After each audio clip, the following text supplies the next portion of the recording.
My name is Michelle Chesser, and I am a Customer Account Manager here at SSI Consulting, along with Marian Hartka. During today's presentation, we will be reviewing your year-end procedures for Dynamics GP. Today's presenter is Lisa Armstrong. Lisa is a Senior Microsoft Dynamics GP consultant here at SSI Consulting and has many years of experience working with GP. One housekeeping item, during the presentation, you will be in listen-only mode, but you can ask questions or ask for assistance in the chat box on the right-hand side of your screen. Please feel free to enter your questions throughout the presentation, and then at the end, we will have time for Q&A. We will also be recording the webinar today and sending the link to you, along with a copy of Lisa's presentation. And so, without further ado, I'm going to turn it over to Lisa. Lisa, you can take it away. Thank you, Michelle. Good morning, everybody. Happy Tuesday. At least the sun is shining on the East Coast today, so hopefully it is where you are. We're going to go over a couple of, I have essentially two presentations this morning, and you are going to get a copy of each one that has a lot of very informative links in it.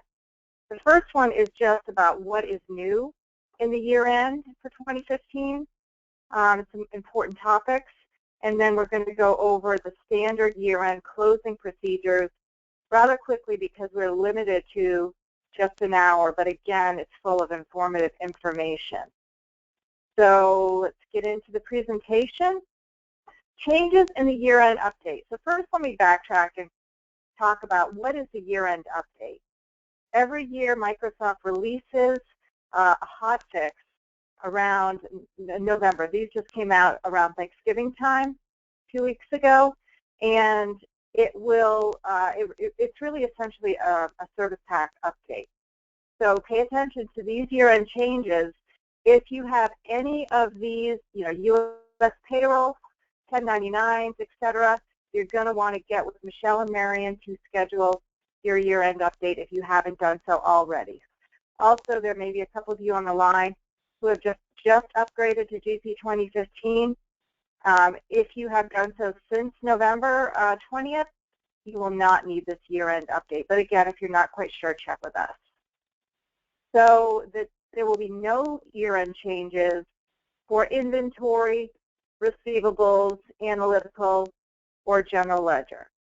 But I'm going to provide a couple of reminders about general ledger and analytical accounting to help you with your year-end. So what are the supported versions? GP 2015 and 2013 are the only supported versions. 2010 went away, or the support ended in October of this year. If you're on 2010, you are going to need to get with us again for an upgrade so that we can get you to the latest service pack and get you, or at least to the latest version of service pack. Because if we ever had to go to Microsoft for an issue, they're going to tell us that we need to upgrade you to 2015 or 2013. Updates are all inclusive. So when we do a service pack update or an upgrade, there is a specific path, but they are all inclusive. So we don't have to do one to the next unless it is, what we call a two-step upgrade. We'll let you know that if you are, if you require that. So again, no year-end update for GP 2010, but you can get your year-end update for 2013 and 2015. Here's the release dates, the 20th and the 24th of November. These hot fixes came out, or service tax year-end updates. The 2016 payroll tax update, the first round will be released the week of December 21st. So you'll want to make sure that you do your year-end for payroll before we even update this. And then the round two, depending on any changes that the IRS comes out with, will be in mid-January. What's new in the U.S. payroll year-end? There are no W-2 or W-3 form changes. If you're doing W-2 electronic filing with GP, this is not green shades. This is GP. There's a minor change. There are Affordable Care Act changes, and I'm going to talk about this just a little bit. We'll talk about that in just a moment. And then product quality fixes around payroll year end. There's a blog of the fixes, and we do have a link. I'm not going to go into the links because it doesn't pertain to everyone. Not everyone on the call has payroll. But again, you'll get this presentation afterwards. Okay, again, the 2016 Round 1 tax update. The release is December 21st. No changes to FICA, Social Security tax limit and rates. There's federal tax table changes to all filing. How do you pluralize that? Statuses. State tax changes for California and Kentucky, and Maine moved around 2 code changes required. So do not install 2016 tax update until after the year-end wage file is generated and all payrolls for 2015 have been processed. Okay, that's critical, otherwise you're going to have the wrong taxes in your payroll. All right, the Affordable Care Act, let me just state that we are not ACA experts. You're going to want to get with, your accountants or look it up online. What we will be able to do is assist you in translating your ACA requirements into GP. So again, we'll give you as much information as we can, but we are not going to advise you on your ACA requirements. So as far as ACA goes, the 2015 year has been updated on the form. The offer of coverage is used if using 2 benefit codes. Self/dependents are printing in Part 3 of the form. And in Box 15, the lowest cost monthly premium field added to the benefit setup and benefit enrollment. And then if you have the need to remove payroll year-end information to clear ACA, often if you've been running this for many years, it's going to be a little messy. So again, we can assist you in cleaning that up. Some new features to keep in mind. The ACA forms will print with lines. You don't need to order the form. And then prior to running your your year-end wage file, SmartList Designer, we are going to be able to put in an ACA report for you, so you'll be able to do some preliminary reconciliation and analyses on your ACA information. And then you'll also be able to print online a W-2 in Dynamics GP 2015 R2. So documents, numbers, and sites, again, I'm not going to read all this, but this is information to help you with the forms and documents that you're going to need for your year end. Canadian payroll, as far as I know, none of our clients have Canadian payroll, so I'm going to skip this, but again, it's 2015 and 2013 only, no changes to 2010. And again, a couple of links that pertain to Canadian payroll year end. If you do have that, please get with us after this call. What's new? This is critical. This is going to affect most of you. The year-end close update includes changes for 1099 details window. In GP, you've got 1099 details. So there are some changes to that based on the IRS changes, the forms. 1099 dividend, interest, and miscellaneous forms have changed, and the 1096 summary form has changed. So that is the typically, the largest client base that we have is that they need the 1099 year-end hotfix for that. So what are the changes include? State payers, state number, field miscellaneous, state identification number, the field has been resized on interest and dividends. There's a FATCA filing requirement checkbox added and added to various PM tables to assist you with your 1099. And the position of other fields have been moved to accommodate other changes. The worst case scenario, if you're on 2010 and you're not going to be able to get this year-end update in time, we can use Report Writer to move those fields, or there are some off-the-shelf products that you could purchase to assist you in the 1099 forms that you'll need to print out. And then the year-end close and include some information for the 1099 dividend forward. Again, fields have been repositioned. 1099 interest form, what's been added to that. and the miscellaneous form. So again, the majority is just additional fields and the repositioning of those fields to allow for the changes. And the 1096 form, so for those of you that don't know, GP does now print 1096 forms, and additional information was added for those. So some other new features to keep in mind in Microsoft Dynamics GP 2013, the ability to edit 1099 information at the transaction level. There's a utility to update 1099 information at the vendor level. So if you need to update a vendor to be a 1099 vendor, etc. If you've only done that halfway through the year, it will allow you to catch things up and give you the right payment information for the entire 2015 year. Again, the ability to print the 1096 summary form and 1099 address ID on the vendor card has been year-end update. So fixed assets, what's new for that is only a luxury auto maximum depreciation deduction amount. So if that pertains to you, do the update as well.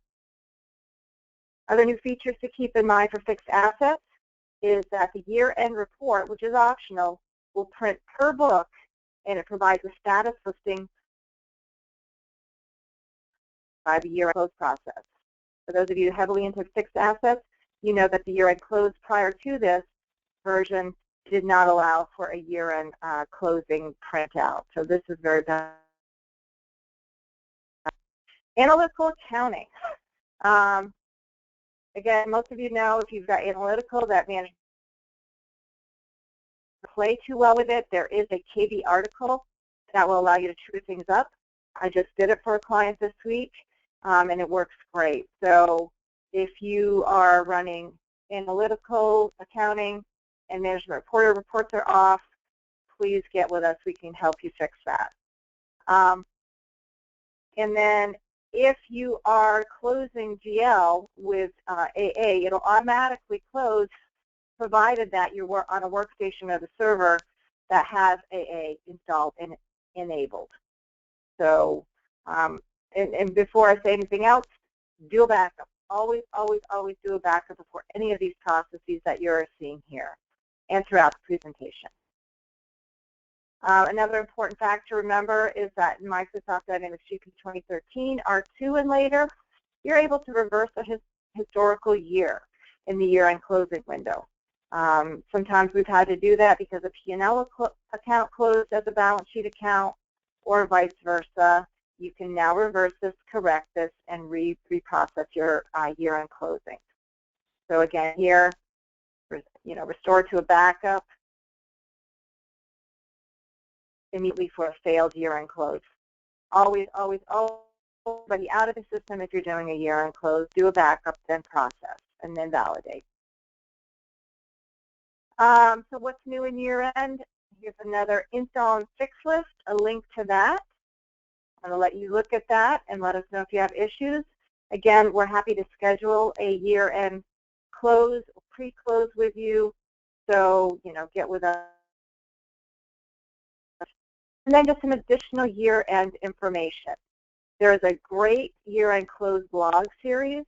I'm going to show you a nice web page that you can go to get all of this. And the standard, which again, we're going to go over the PowerPoint presentation. So all these KB articles listed under additional resources is what I'm to kind of skim through as far as year-end closing procedures for each one of these. But here they are, all the KB articles for your year-end closing. So I just want to touch on this right here, this Microsoft Dynamics GP Direct. I have it pulled up here, and I'm going to go to the top of it. The link brings you right here. Essentially, this is information that has been well organized. It is easy to read. It is information about the version you're on.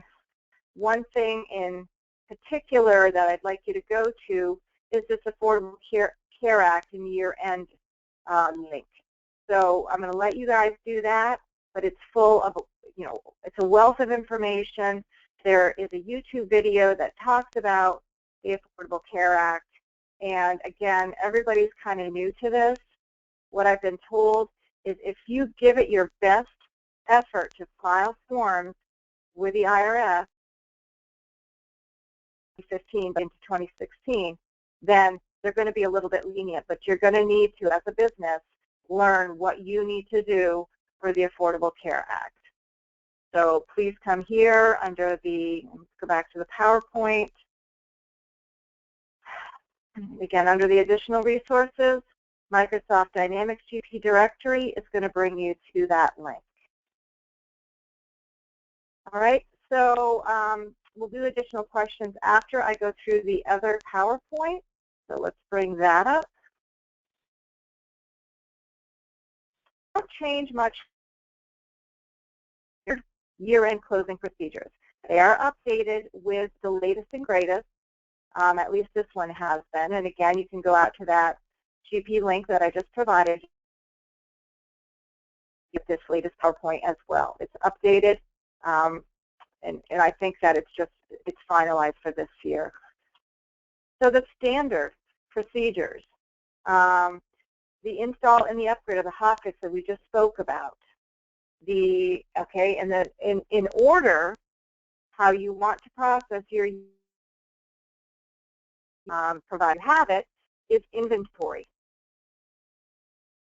then payables, then fixed assets, then analytical and GL will close together, and last but not least is payroll. Payroll will be the last to be closed.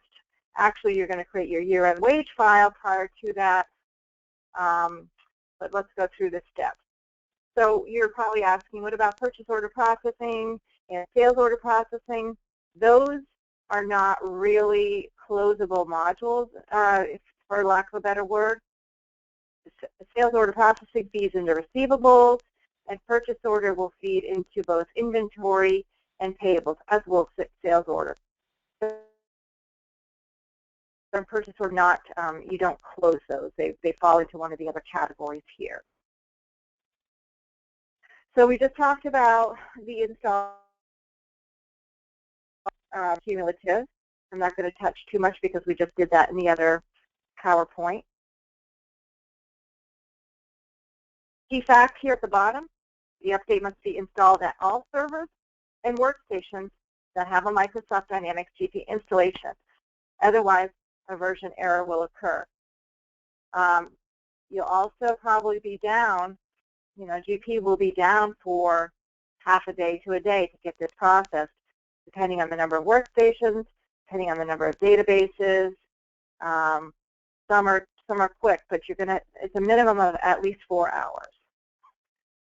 I'm not going to go through the steps here, but here's upgrade, a pre-installation and upgrade tips, whether you're doing a hotfix or a version upgrade. Again, this is, just the install and upgrade tips, some KB articles. Go look at the prior presentation, but this gets more in depth. Here's KB articles. If it fails, what to do. Typically, we're doing this.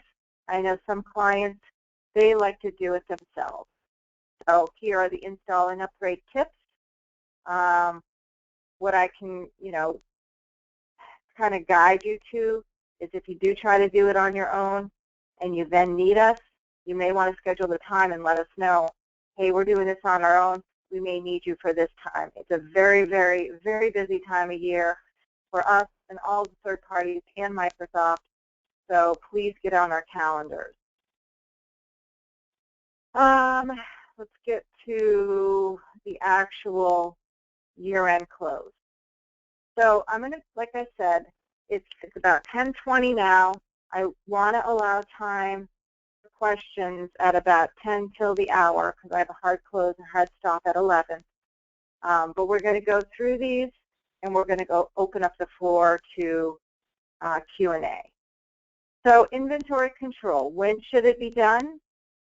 Inventory should be closed at the end of your fiscal year before any new transactions that would affect inventory. So, typically you're going to do any adjustments. But what does the year-end close process actually do or affect? It transfers all summarized current year quantity, cost, and sales amounts to last year. And this is basically true of all modules. It transfers, this year's data so you can have current year data cleared out so you can track what you sold or what the costs were for certain things.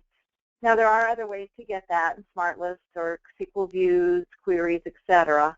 But this is the summary information that would show up in GP, inquiries, summaries, etc. It will update each item's beginning quantity from the quantity at hand at each site. It zeroes the quantity sold field in item quantity maintenance. And it gives you the option to remove discontinued items, sold receipts, sold lot attributes, and most importantly, updating the item's standard cost if you do that at the beginning of the year.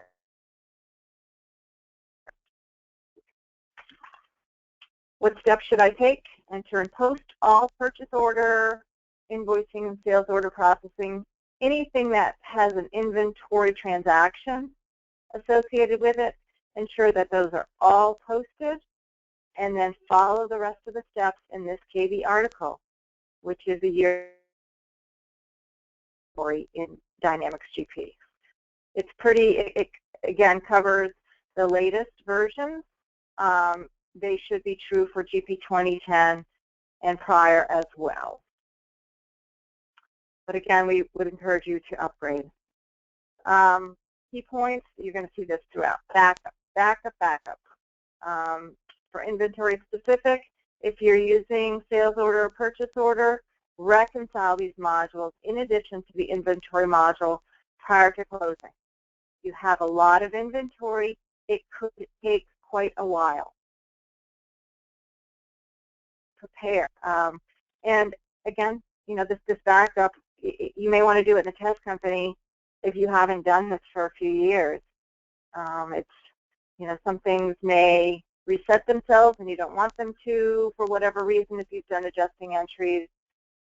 But again, either backup or running it in a test company after you've made a backup of your live and restored it to test. Just good tips, best practices to ensure that your data stays valid and is not corrupt.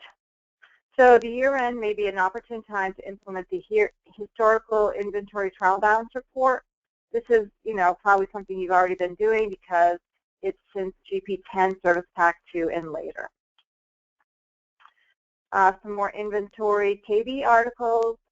If you have inventory, please research them or get with us to, go over those. Receivables. Both calendar year-end and fiscal year-end close should be done at the end of the calendar year prior to posting any transactions in the next calendar year. We have this debate every year. Sometimes hard to do this in AP or in AR. And so posting any transactions, into the next calendar year, all it's going to affect is those summary buckets. We can always run SmartList. We can run reports to give us hard data. So between January 1st and December 31st, I can run SmartList. Now that you have SmartList Query Designer, we can use SQL views to do this. But again, these are, when they say close, before putting any transactions in, it's really for the summary purposes. So here's where it puts the data, the calendar year, and close clears the calendar year-to-date finance charges, as well as the fiscal year does the finance charges as well, but essentially transfers all amounts in the summary screens from last year, from this year to last year, and to the amounts since last closed view under card sales and summary for receivables purposes. What steps should I take? Post all transactions. Just make sure that everything is posted. And here's the KB article for the year-end closing procedures for receivables in Microsoft Dynamics GP. Key points to remember: backup. Management is not sensitive. So, there are some date-sensitive features. The best option is to close the year on time or as close to year-end as you possibly can. Additional KB articles. And when should it, now we're on payables. And again, this is pretty much going to mirror image the receivable side of things. But we're dealing with 1099s on the payable side of things. Calendar year-end close routine should be run at the end of the calendar year prior to posting transactions in the new year. So if at all possible, if you can do that, please do so. And then the fiscal year-end routine should be run at the end of the year, again, prior to posting new transactions in the new year. The vendor, the year-end close process will actually transfer 1099 amounts from the year-to-date last year column in the amount since last close view.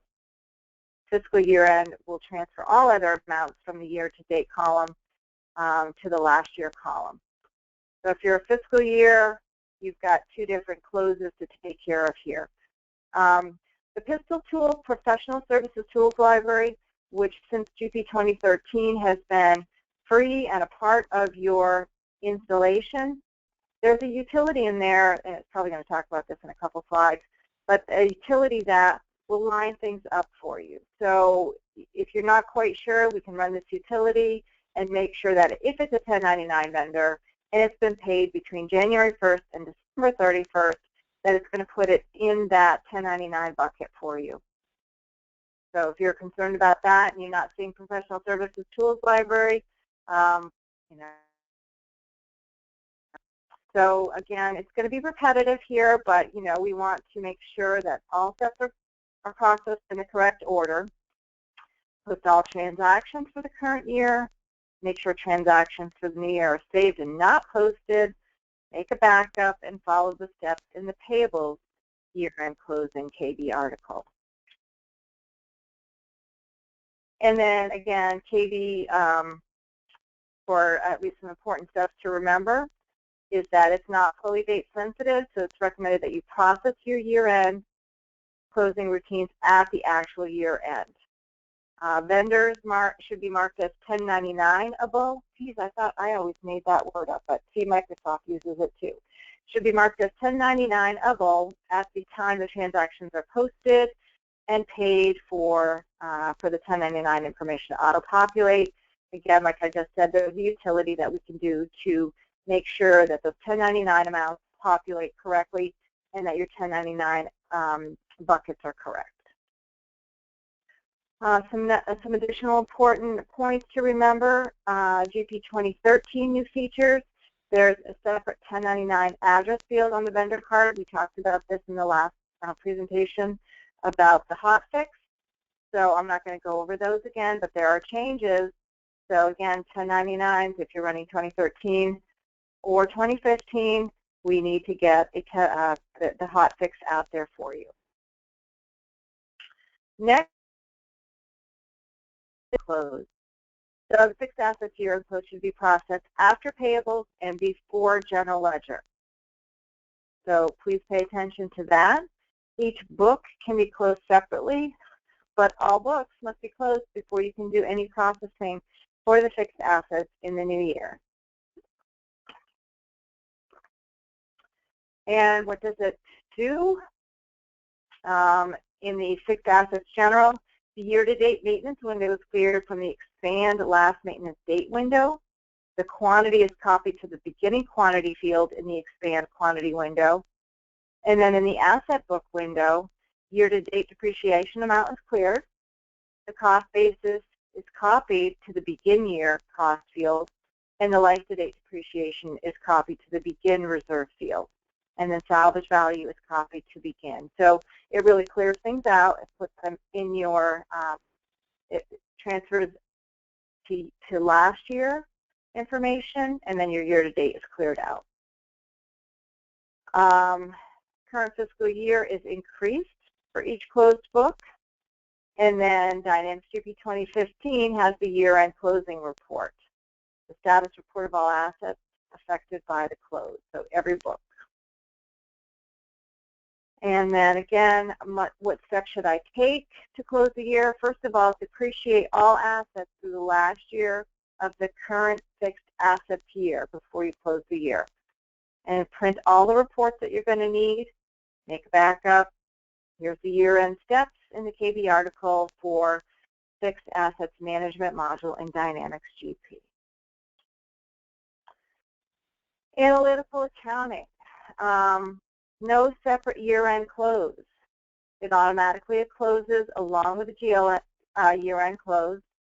So any steps to check AA data should be done prior to the GL year. Any reports that you need to print, and again, as I said in the prior presentation, make sure that Analytical, so if you're at the server and Analytical is not installed there for whatever reason, it's not going to, make sure you're in as administrator or SA or power user to close the year. Make sure AA is on that machine. So what does the AA GL year-end process do? It moves AA data to historical tables. So the 30,000s go to the 40,000. It updates the AA tables with BBF, beginning balance forwards, to match the BBF in general ledger. This is one of the reasons, one of the major reasons, if you run AA, that it did not tie with management reporter reports because it didn't update both. So we had to go open prior years. It's kind of a mess, but it actually, there's a nice series of scripts that'll take care of this all for you. You do have to process them in SQL. So if you're not comfortable with that and your MR reports don't tie with what you believe should be in the general ledger, or at least doesn't tie to what's in GP, we can help you fix that. Any dimensions marked to be included in the year-end close will be consolidated and tied to the beginning balance forward entry. Here's the steps to take. Run the scripts to check the AA data. This is the script that is going to help you. It just helps to clean up the data. Steps to mark AA dimensions to be consolidated during year-end close, and then there's a utility to move historical AA data to history. A one-time process that was upgraded where last close process was done on GP10, Service Pack 1 or prior. If you're running AA and you're on GP10, just ask us about that. Important points to remember: AA automatically closes with GL, run through the scripts in this KB article. The management reporter reads from AA tables. And if you don't already know this, GP 2013, we got MR, Management Reporter, to work, but in GP 2015, you will need to be on Management Reporter prior to upgrading, because at that point, FRX is no longer going to work. So any further questions, reach out to us on that. And then make sure AA is installed and enabled on the workstation where the GL is being closed. General ledger year-end close should be done after you've completed the year-end close for all other modules. And we just talked about this before. Inventory should be closed, then receivables, then payables, then fixed assets, and then onto general ledger, and with AA if you do have that. So what does the year-end process do in the GL? It moves all year-end transaction open file, GL 20,000, to the GL 30,000 table. If you have any special SmartList builders or SmartList query designers written that are only pulling from, open year transactions, they are going to get transferred out to the GL 30,000. If you're not seeing, if you want to see all historical data too, we may have to write those for you. But beware that if you're not seeing all the data, it's because they've moved to history, and the history table probably isn't included in a SmartList builder or SmartList query designer. It creates a BBF, balance brought forward, journal entry, and it's created in the GL 20,000. So that stays the BBF. If you're closing your balance sheet accounts, are going to have BBF. so that you can have proper balance sheets. If you don't close the general ledger, you're going to see the proper balance sheet numbers in management report or FRX or any report that's going to pull balance sheet data. So you need to close the year so you see those BVFs, cash, any assets, any liabilities, equity. It also removes inactive GL accounts without a balance or history. It will also clear out unit accounts if marked. If you're keeping statistical accounts and you like to reset them as of the beginning of the year, now there's a process to clear those out. So you'll have to, of course, enter the new unit accounts or upload them, but they will clear them out. And this is the actual things that I just talked about. All balance sheet accounts are rolled forward to the new year. The P&L accounts are rolled into the retained earnings account or fund balance account, whatever you deem as your retained earnings account. So all P&L accounts will have or should have a zero balance at the beginning of the new year. If it doesn't, it wasn't marked properly, you probably want to go reopen that year. So follow the steps for that. Make the changes, reclose so that all your P&L accounts have zero balances for the beginning of the new year. Fiscal period tables are updated to mark the year as a historical year. It will automatically close AA, analytical accounting, and you have a year-end close report. Make sure you print that or send it to a file. Note here, cannot reprint, so be sure to capture it. Here's the KB article. Restore to the backup that you had, which is why you don't want anybody in and processing when you're doing these year-end closes, because if anything goes wrong, even if it's an error message, don't just click through it. It will just wreak havoc, later on. We just encourage you to stop what you're doing and get with us as soon as possible to resolve those error messages. Year-end tips. I won't repeat. The backup. Have all other users out. Perform the year-end close at the server. That's not 100% necessary, but you can do a backup. You can do the year-end close, provided it has all of the modules that all the workstations have. This is key here as well. Make sure that you have enough free space on the server to allow for the GL 20,000 table to double in size. If not, it's going to error out on you, and you're going to have to restore from backup. The year-end close routine does appear to hang at 50%, but it is still processing, so let it run, unless you see an error message. Now there is a process, button or a process kind of grid that will show you how it is processing. Some important points to remember. There's an issue with divisional retained earnings. The checkbox does not update the GL 40,000 if marked and unmarked. So this was fixed in GP 2013. If you're on an older version of GP 2013 or on 2010, this may be an issue for you. New in 2013 is the maintain inactive accounts in the year-end close window, and then the progress bar that I just spoke about. The option to clear statistical accounts at the beginning of the year. And then 2013 R2 had the reverse historical year, so you could undo a year-end close. If any of you have had to do that previously, we had to open up a support case with Microsoft. They were the only ones that could do it. Now you have that capability to do so with security privileges. Here are some key KB articles that can help you through your year-end close process or weekend. Now we'll get to payroll. When should that be closed? And after all current pay year runs are complete, before processing pay runs into the new year. Please, before you process it. It's got to be done before you process pay runs in the new year.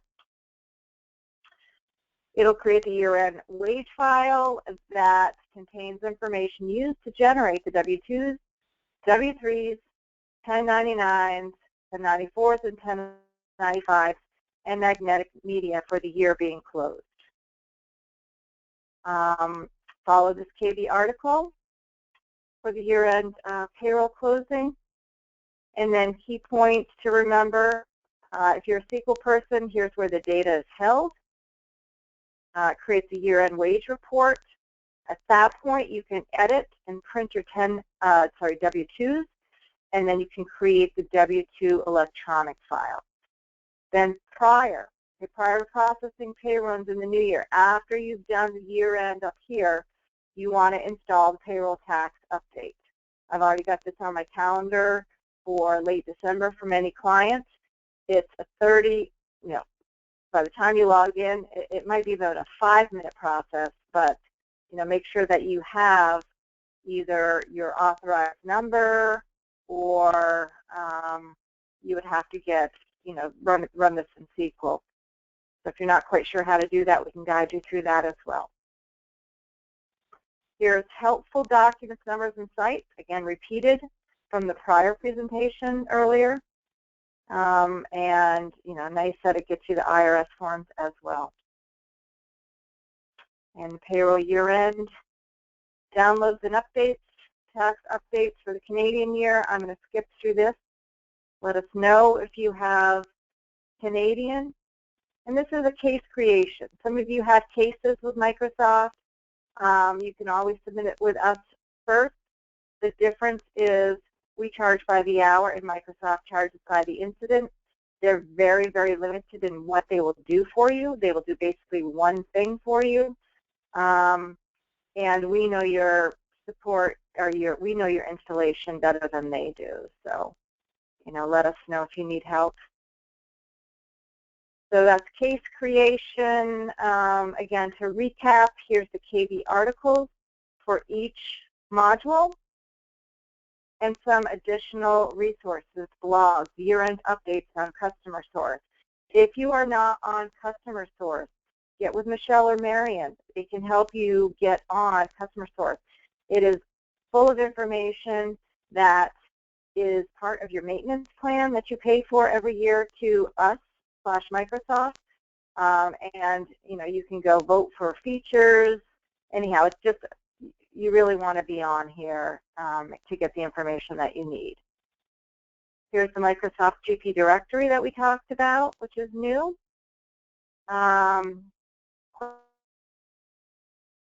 Reach out to us or your customer account manager. And I know that that was fast. We're actually at about 15 minutes left.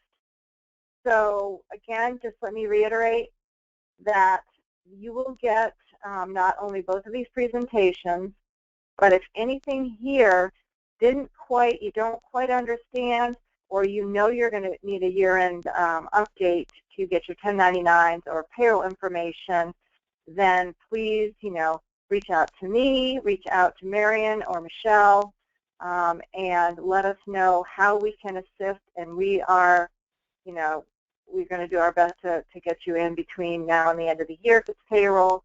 And January is a good time for the 1099 updates because, of course, those aren't due. But let's not wait till the last minute. And on that note, if, I would encourage you to run your 1099s if you've taken care of all the hot fixes, etc. Run them early. If we wait till the last day in January, I will guarantee you're going to be waiting in line for our support desk, Microsoft, or one of the GP consultants here at SSI. So please do your planning ahead so that we can help you best if you run into a situation. Before I open it up, I'm just going to say I want everybody to have a happy holiday and a great year end, and thank you for joining us today. Michelle, please open the floor. Okay, great. Thank you so much for all that information, Lisa. So I don't see any questions in the chat box yet. I know that was a lot of information for everyone. If you have questions, if you'd like to enter them in the chat box through the GoToWebinar menu on the right-hand side of your screen. We'll wait a minute here to see if anyone enters questions, and then I can go through and unmute everyone, but that makes it a little bit loud when we do that. So if you're able to enter questions into the chat box, please do that now, and we're happy to answer those.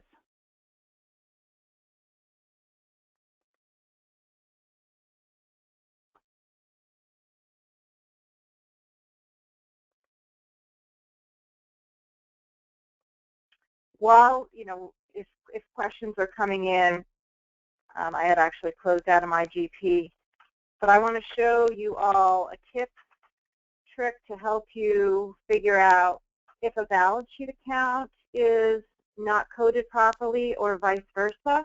And I know I've shown this in my prior presentations as well. But you merely go to a smart list under Financial and Accounts, and you really want to give it a reverse situation. So, for example, the search criteria, if I want to pick out, go down to all columns, if your main account, which is let's do a P&L, is between, and in my case it's 4,000 to 9,999, and the typical balance, or the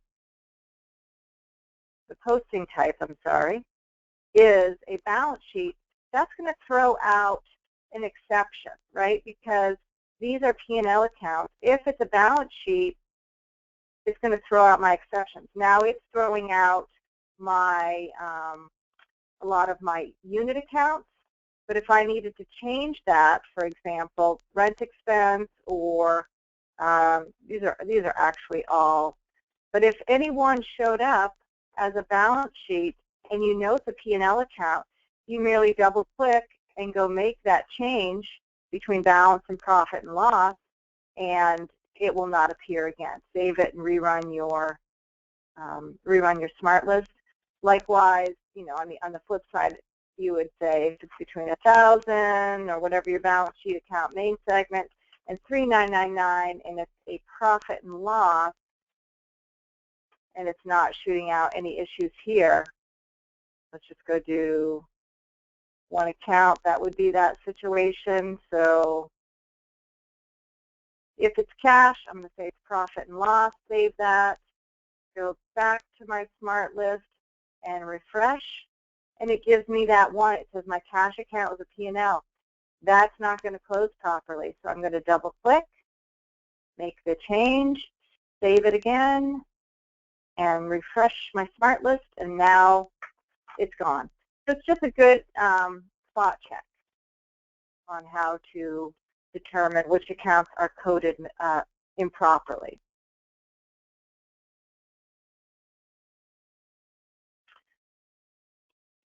So I'm not hearing or seeing it. Are you seeing any questions, Michelle? Yes, Lisa, we have had one come in. The question is, yep. Please clarify AR close for fiscal year. You stated to close both at end of calendar year and at end of fiscal year. So yes, if you are a fiscal year, go back to the receivables.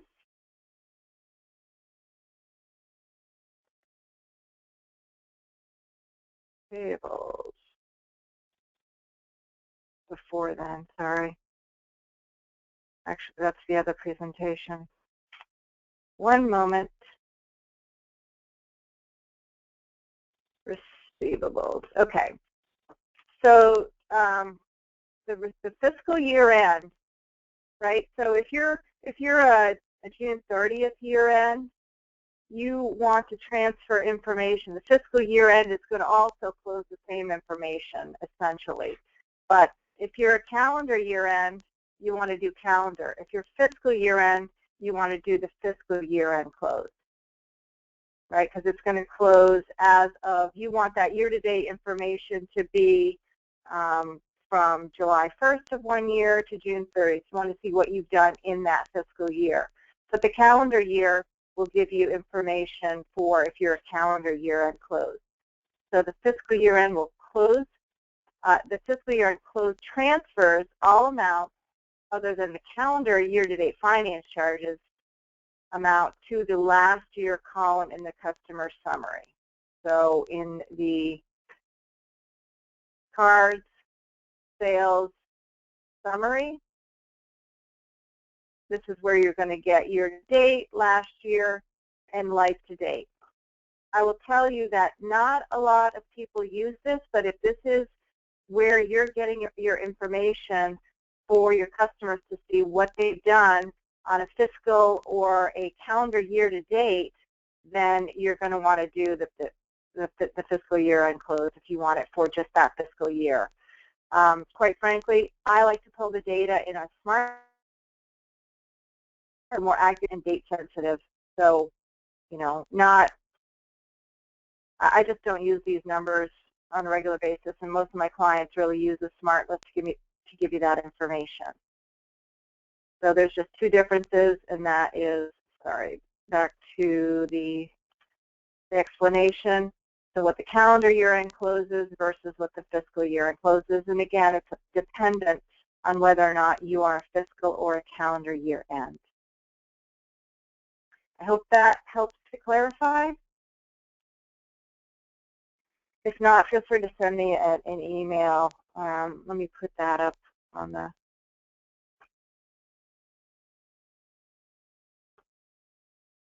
I'll add that.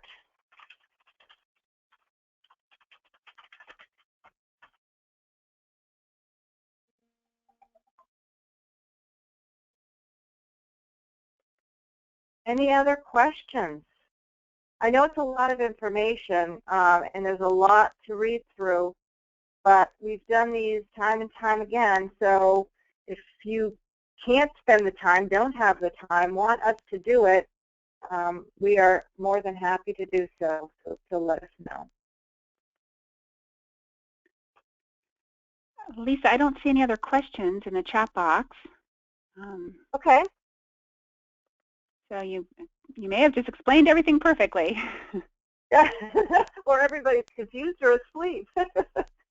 Yes. Yeah, again, thank you, everybody. I know it's a lot of information. Just reach out to us to help clarify. But we will be sending these PowerPoints out to you following this presentation.